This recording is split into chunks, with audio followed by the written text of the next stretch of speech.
Welcome back to the show. Many thanks for staying with us. Now let's talk about water. Board chairman of the Ghana Water Company is asking Parliament to support the company to stop the destruction of water bodies, which he says threaten uninterrupted supply of water to homes. Afenyo Mahin, who is also member of Parliament for Efutu, says illegal activities along water bodies are making it difficult for the Ghana Water Company Limited to work effectively. His comment comes a day after residents of Sekondi Takoradi complained to JoyNews about the water shortages due to illegal activities, including quarrying along the Ankori River. We'll take you to Parliament, but let's take you back to Takoradi. A water supply crisis in the Sekondi Takoradi metropolis has been attributed to activities of a quarry company, which has mounted its operations on the Ankori River, as I indicated earlier, which also happens to be the main source of water for the Ghana Water Company's treatment plant at Inchaban. Ankori River is the source of raw water for Inchaban water treatment plant. Inchaban water treatment plant has a design capacity of 4 million gallons of water per day. Currently, we are just doing around 1.5 million gallons of water. That translates into about 40% of design capacity. All because we are not getting enough water to feed the dam for us to abstract for our water treatment. The communities that are affected seriously if there is no water coming out of Inchaban treatment plant are basically Shama, then Sekondi Township. Of course, this river, the dam also feeds, we send water to VRA, which is of very critical nature. So basically the energy enclave around Abuadzi, VRA area, they are all going to suffer if we don't get enough quantity of water to treat. So it is a big issue, not only for residential consumption, but equally for industrial use as well. If this situation goes on without redress, it is very likely that the dam level would go down, and the obvious is that we may have to suspend operations.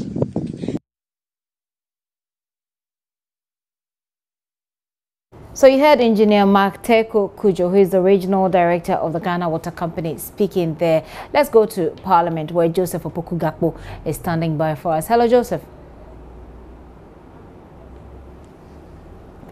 Hello, Joseph. Can you hear me? All right. We'll be joined by Joseph Opoku-Gakpo momentarily, but let's listen to the board chairman of the Ghana Water Company, Afenyo Market. Who are destroying our water bodies?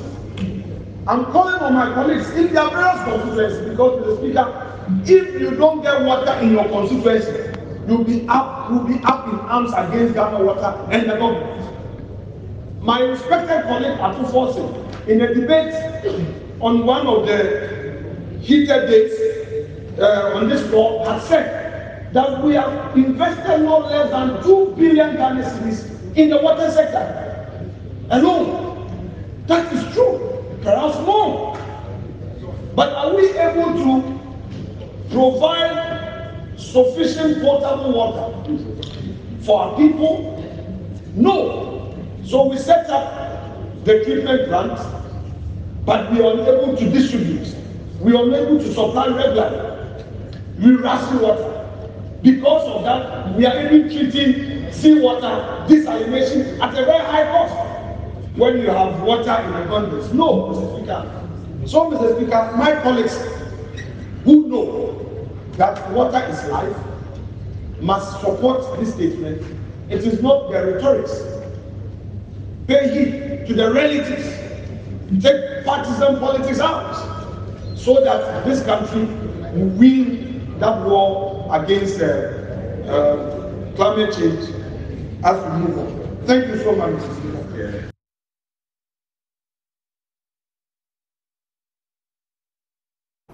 Afenyo Markin is a member of Parliament for Efutu. He's also the board chairman of the Ghana Water Company. Let's go to Joseph Opoku-Gakpo, who's standing by for us in Parliament. Hello, Joseph. Joseph? If I can hear you. Yes, I do hear you now. Now, tell us what necessitated this, for lack of a better word, outburst, if you like, in Parliament about water? So this was a conversation on climate change. In fact, the chairman of Parliament Foreign Affairs Committee, Frank Anodompre, put out a statement on how it's a phenomenon that the world needs to pay attention to, and that there is a need for all to take the necessary steps to avoid causing any destructive activities to the environment, and to preserve trees and to protect the environment from pollution and all. And then Sonia Martins contributed to the discussion, drawing attention to what is happening with various water bodies across the country, including how illegal mining activities are resulting in a situation where some waters are becoming difficult to clean up and supply to homes, which is exacerbating the difficulties in getting potable water to the homes of all. And I've since been engaging him. He makes the point that this is a problem that's really more serious in rural areas, and it's even problematic in urban areas. And going forward, well, beyond what the Ghana Water Company is doing, they would want to see a situation where all members of the public, particularly parliamentarians, get involved and help stop some of those activities that pollute water bodies and make it impossible for them to treat those waters and pump to the homes of individuals. So far we've only heard from him. Was it like a sort of debate, or was there any further discussion that was carried on this particular matter, given that we saw the extent of debt in the water? For example, yesterday, what's happening in the Western region? Was there some kind of discussion, or was it his submission and that ended the story? The minority leader, Harry, contributed to the conversation and made the point that these authorities need to set up. There's a need for all Ghanaians to get involved, and there will be the need for a lot more action on all fronts in order to stop some of these situations. There were comments that as well from the majority leader, Osei Mensah-Bonsu, who made the point that we've seen situations where a lot of communities that used to have tax as well-preserved areas with tag names like Garden City and all, the tax around them have eroded as a result of the continuous destruction of the environment, which again, himself, he found very worrying and called for a situation where... But Joseph, I'm wondering if they knew about this story that we did yesterday, and how we are told this quarry company, you know, was just working on this water body with impunity. No, they don't. They don't know about that in particular. I did an interview with Sonia Martins, the Ghana Water Company board chair, and when I asked him about the specifics with the water situation in Accra and elsewhere, he said that's something that should be referred to the Ghana Water Company management and not to the board. Very well, Joseph. What else has been happening in Parliament? The House has been considering a number of bills for approval, including the State Enterprises Authority bill, which will ensure that all state entities come under a particular umbrella. And yes, Joseph, go ahead. Looks like your call has been right. Certainly, it looks like we've lost Joseph Opoku-Gakpo, but we're not done with water. Talking water. I've got two people in the studio because we're going to talk a bit more about water, of course, which is at the SDGs heart. SDG 6 speaks about universal water coverage. So where are we? To what extent are we threatened, or are water bodies threatened? That is going to threaten the uninterrupted supply of water.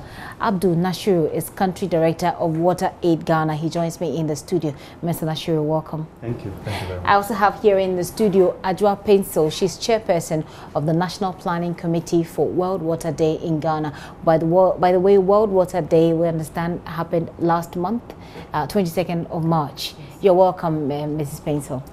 So let's have this conversation by talking or speaking to the extent of threat we are exposed to, or our water bodies are exposed to. I don't know which of you would love to, you know, give it a go for me, but to what extent are our water bodies exposed to serious threats? Okay, our water bodies originally were so clean that the treatment plants that Ghana Water Company put in place were very simple. But due to human activities like farming along the river banks, logging of trees along the river banks, washing, laundering in the rivers, and other activities have reduced the quality to such an extent that if these activities are not stopped, we will all be at risk. So are there any statistics really to point us in that direction? Because it's really easy to say, look, our water bodies are threatened, our water bodies are under threat, like that very dirty water we saw yesterday. It's easy to say, but when people do not feel the extent, they don't have figures, statistics to prove to them that, look, we are at a very bad place, then they will not be inclined to change their attitudes towards our water bodies. Are there any statistics? Yes, we have statistics. We have been monitoring water quality across the country for quite a number of years. We started in 2005, and every year we monitored it and calculated what we call the water quality index, which gives a composite figure for the status of water quality in Ghana. So currently we are monitoring 41 stations across the nation. And from 2005 to 2010, you can see that the water quality was a little bit okay, but from 2010 to date, the water quality has been deteriorating. Interesting. WaterAid, what can you tell us? What details do you have, to further point us to the direction of the danger we're in? Maybe let me start from a policy position. We have a national water policy, 2007, which clearly outlines that water is a finite resource. It is something that can get finished if we don't manage it very well. So that's a starting point. And given the situation in the Western region, again, there is a policy, the National Environmental Sanitation Policy 2010, and it clearly states that anybody who pollutes a water resource needs to be punished. And we have people doing this with impunity, and they go scot-free. So you ask yourself, are the state agencies responsible for regulation up and doing? The answer is no. 2, are the community structures set up to monitor what is happening within their community jurisdiction, district jurisdiction, up and doing? Again, the answer is no. If they are doing anything at all, somehow they have compromised their positions. Either they are complicit, they are part of the process, they are benefiting somehow, forgetting that they should be looking at the collective good. You may be benefiting from maybe a mining activity, but that's just you or a group of you. If you look at the dangers, I mean, the public health hazard, it is serious. There are people, unsuspecting people downstream, who are not aware that the water is so polluted, and they drink, they get sick, they spend their meager incomes on health, among other things. And sometimes it's not that they don't even know, they don't have any other option. Really. Yes. I mean, so those are some of the key things that we need to look at. So Mrs. Spencer, I'm going to come to you about water, the World Water Day, which was last month. Was there anything special that we put together as a country that should help us deal with this problem going forward? Yes, this year's theme was leaving no one behind. Water is a human right. And so we decided to hold a climax event at a Kropon School for the Blind, because we felt that those who are disadvantaged, like the blind, the deaf and dumb, and the disabled, have been left behind for some time. They have not been involved in any activity related to the World Water Day celebration. And we felt that it was a good time to bring them in so we don't leave them behind in the celebration. So that's what would you say that you can really feel the impact? Is it making an impact? Yes. What also happened was we had a demonstration of hand washing, and we used a blind girl to demonstrate hand washing, and she was able to touch the facility and the tap, and she was able to wash her hand well. Okay, so you could say from that angle that we're making a headway. Ms. Nashiru, what do you say we should do? You see, sometimes because we sit, for example, those of us, especially those of us in Accra, we sit at a place where we can easily, afford bottled water. We can easily afford sachet water. We don't really seem to appreciate the problem. Yeah. But it is those of us in Accra who are making the most noise. So perhaps if we begin to look at those of us who have access and the affordability, you know, the ability to buy water, that when we are also made aware of this, that we can, what's Water Aid's position on the way forward? I think three things. The first one is financing. We want to see funding for water, sanitation and hygiene increasing on an annual basis. But what we're experiencing now is rather a reduction in budgets. In 2017, government dedicated 255 million. 2018, we had 183 million, already a major dip. This year, we've seen an increase. It's about 245, thereabout million, which is great. But compared to the ambitions of the SDGs, we're looking at everyone everywhere. It's no longer half the population without access under MDGs. No, this one is everyone everywhere. And if you look at, and I agree with you absolutely, in the urban areas, if you take Accra, coverage is about 98%. You go to northern region, it's 50%. The remaining 50% are relying on unsafe sources. Clearly an imbalance there. Absolutely. So we need to be intentional about targeting those who are hardest to reach, those who are vulnerable, and those who are marginalized. And what would you say that to do this, you need to focus? I mean, we can use the Ghana Water Company as a focal point because they are the ones that are providing water for us, isn't it? Is there a way that we can well, I mean, what kind of conversation should we begin to have about Ghana Water Company? Because their intake sources, and you take the picture that's showing here, the story that we showed earlier. This happened yesterday, and the Ghana Water Company had gone there to this quarry site because they realized that they were having water shortages, and they only go there to find this happening. And let's put this picture up there so that we can have a look and you know, get specific reference. This is what I'm talking about. This is from yesterday, and the Ghana Water Company had gone there, you know, trying to check what's happening with the water. This is supposed to be one of their intake points. So how can we sort of direct the Ghana Water Company to this goal that we want to achieve? Do we need to give them? Some people have said that they don't have the powers, they don't have the necessary backing to deal with situations like this. I mean, I would say this is becoming a security matter. It's beyond Ghana Water Company. Alone, Ghana Water Company can do very little.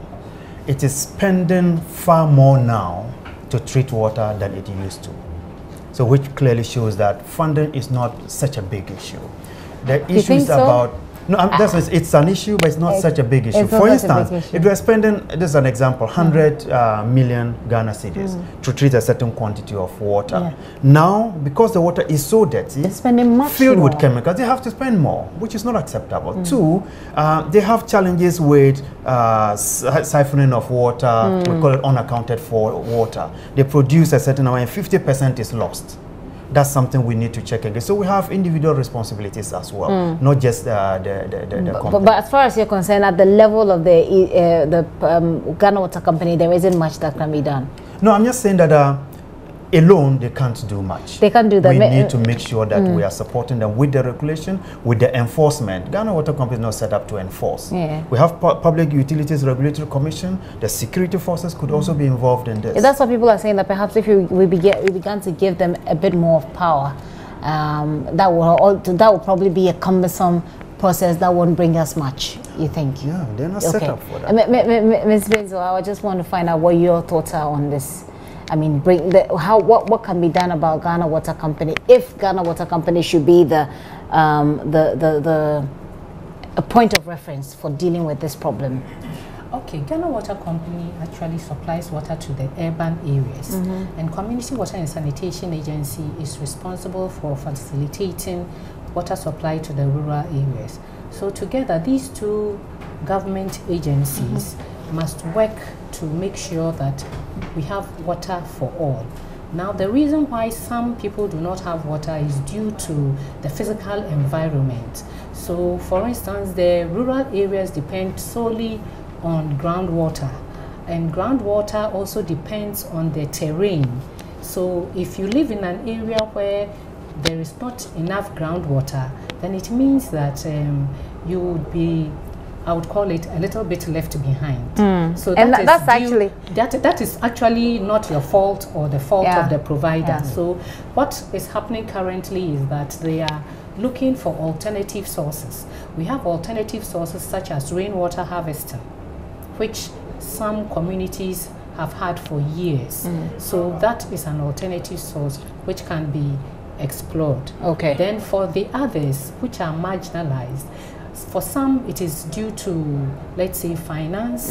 Some also for the fact that their culture does not allow them to stay in communities where they can have access to water. So they keep moving away from where you have provided the water. So then it means that you have to carry the water to just a few families, and it's very expensive when you have to take water to just a few families, let's say a community of about 100 people, when if all of them stayed at one place, they would have been able to provide and to have potable water. And when you mentioned left behind, I was actually going to say that's actually a title of a documentary I did about a community that didn't have not just water, but they didn't have water, they didn't have a clinic, they didn't have a school. So it's interesting. Right now though, they do have a borehole. The borehole that they had a problem, but the Member of Parliament has sent in engineers to fix it, and so the water is flowing at the moment. Let me take your final words on this World Water Day, achieving the SDG Goal 6, universal water coverage. Your final words. Let me start with you, Mr. Yeah, thank you very much. I think once again we need to understand, first and foremost, that people have a right to safe, clean water. I mean, it's non-negotiable. Whatever we need to do to get the water, clean water to them, we must. Right. And there are others who, for us, are probably the most critical. Expectant mothers, new mothers, newborns, in healthcare centers, without water, without toilets. I mean, there's a statistic, multiple indicator cluster survey, 2017-18, from Ghana Statistical Service, a situation where women give birth, and it takes them 24 hours to get water to bath the children. That makes no sense. It's impossible. It's unacceptable. Lower middle income country, no way. We should do better. We should do better than that. We should do better than just the way that we spend a lot of our monies. We invest into elections, and we invest into sending election materials to all of these areas. We need to send them water as well. Like you're saying, it's a basic right. Mrs. Spencer. I think water is everybody's business, and everybody must be involved at all levels, right from the protection of the catchment areas, protection of the river bodies, to the tap in your home or to the water source that you have in your home, and that nobody should be left behind when it comes to water. Thank you very much for coming, and hopefully we'll be able to do better with our SDGs. I've been talking to Adjoa Penso, she's chairperson of the National Planning Committee for World Water Day, which was last month, March 22. Abdul Nashir is the country director of Water Aid. Thank you very much, ladies and gentlemen, for coming.